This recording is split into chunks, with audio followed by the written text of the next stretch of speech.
Səhnədə milyonların sevgisini qazandı. Amma şəxsi həyatında dərin bir həsrət yaşadı. Hökümə Qurbanova təkcə böyük bir aktrisa deyil, həm də taleyi ilə insanı düşündürən bir ömür sahibi idi. Bu videoda onun çoxlarının bilmədiyi həyatından, böyük sevgisindən və acı taleyindən bəhs edəcəyik. Hazırsınızsa başlayaq. Hökümə Abbasəli qızı Qurbanova, Azərbaycanın görkəmli kino və teatr aktrisası. Hökümə Qurbanova. Hökümə Qurbanova romantik aktyor məktəbinin poetika göstəricilərini lirik psixoloji ifadə vasitələri ilə qovuşduran, onları harmonik vəhdətdə bir estetik prinsipdə təqdim edən ilk aktrisadır.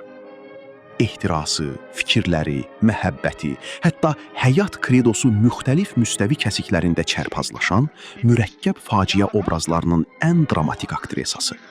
Hətta səsi və daxili ehtirasını paralel işlətməklə obrazın müxtəlif, mürəkkəb, psixoloji, ziddiyyətli, mənəvi aləminin açılmasına istiqamətləndirməkdə mahir ustadır.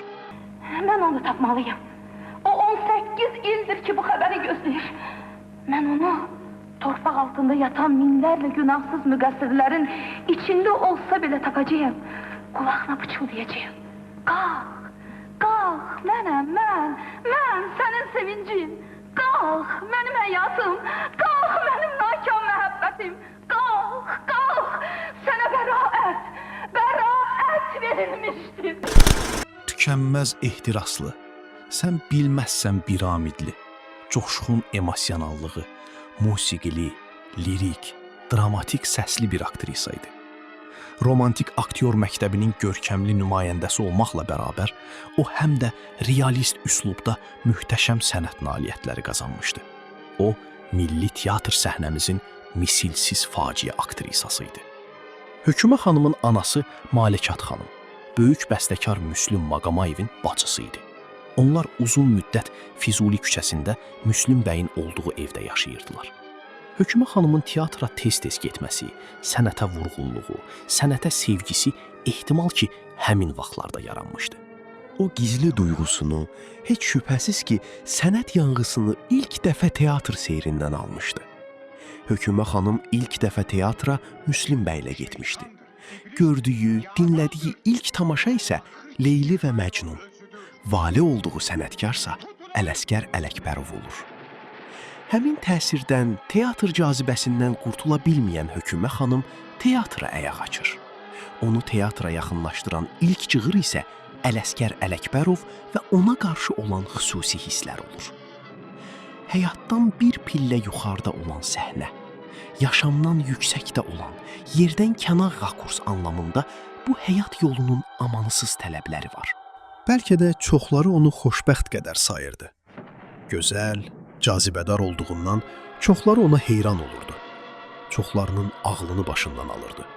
Amma Hökümə Qurbanova hər dəfə nəhayət xoşbəxt olacağına, mütləq ailə qurmasına, yaxud onu geri qaytarmasına ümid eləyirdi.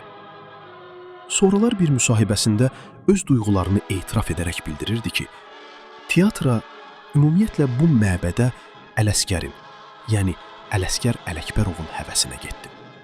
Getdim, gördüm, sevdim dedi.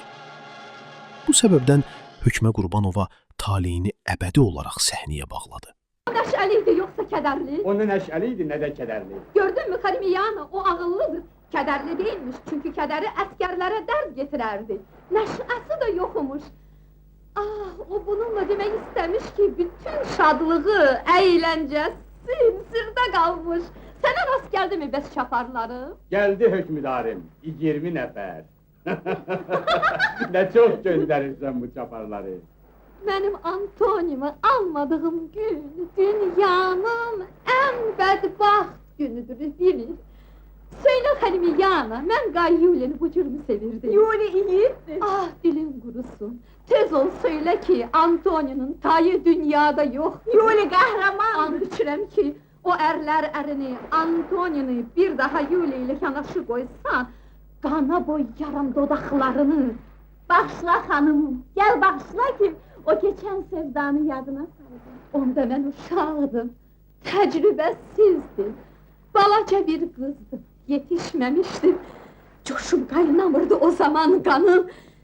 Gedim, mektup yazım, tez Antoni'ye.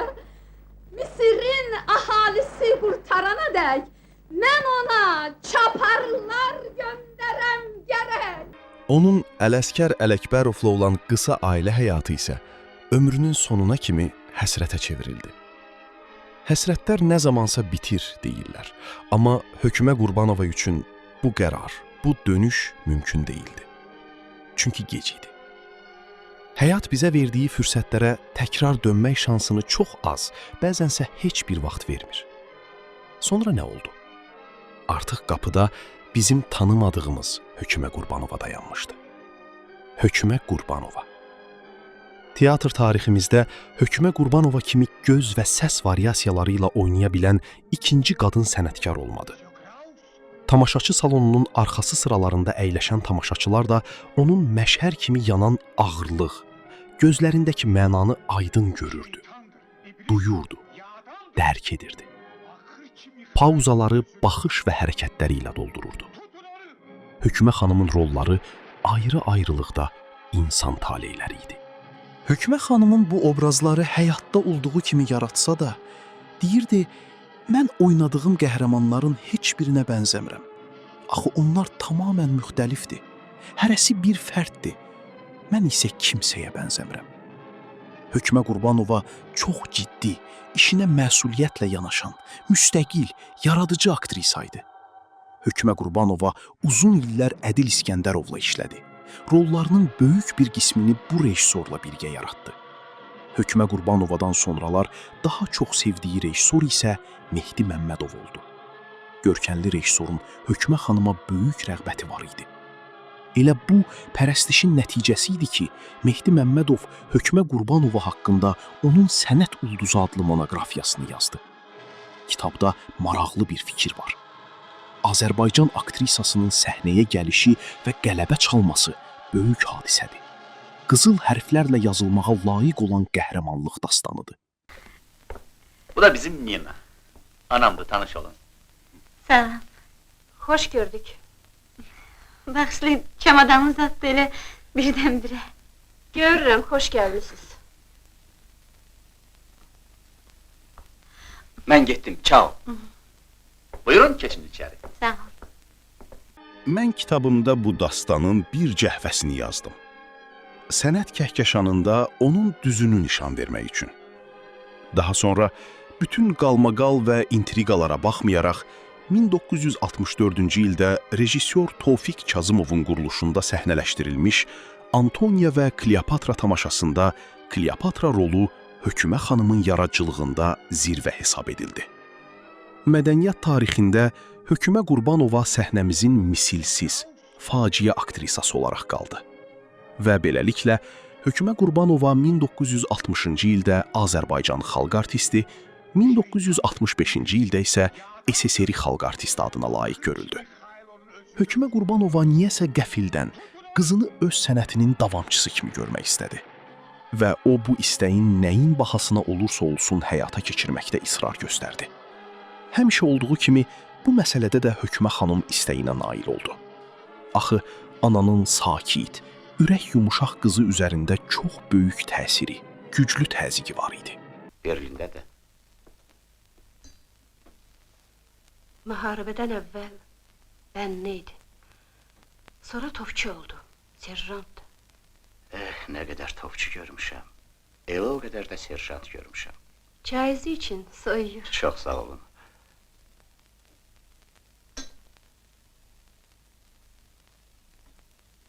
Fəhlələr kimi siz də 10 gün dənizdə olursunuz, 5 gün evdə. Elə vaxtlar olur ki, heç aylarla oradan çıxmaq mümkün olmur. Uşağınız var? 5'i. 5'i? Toyların görək. Böyüyün üstü oxuyur. Xahiş edirəm düzünü deyin. Oğlum orada çox mu çətinlik çəkir? Çətindir ana.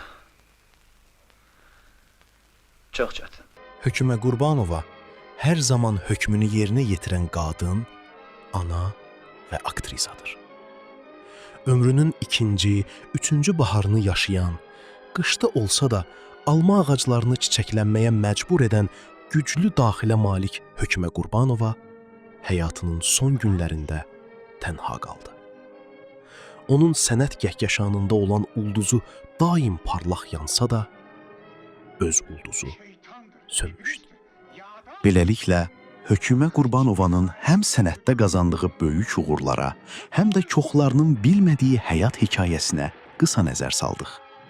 Video xoşunuza gəldisə, bəyənməyi, fikirlərinizi şərhlərdə yazmağı və Pərdə Arxası media kanalına abunə olmağı unutmayın.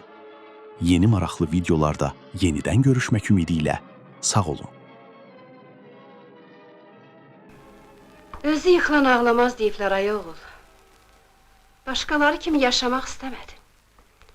Səhər durub duş götürəsən, işdən qayıdan kimi çörəyini yeyəsən, axşamdakı kino, teatr. Belə yaşaya bilməzdin. Yox, yaşaya bilməzdim. İnsan gərək əlindən gələni eləsin. Amma ki, qoymurlar. Bizdə biri var. Maroz, elə başımdan basır. O sənin atanın cəbhə yoldaşı olub. Necə? Mən də o gün ondan soruşuram ki. De görək, müharibə nə deməkdir? Amma o mənə sənin haqqında ayrı söz dedi. Nə dedi? Dedi sənin Ramizin, inanıram ki, atasına layiq oğul olacaq. Ocağını söndürməyəcək. Ana! Ramiz! Atasıdır ki durub. Allah saxlasın.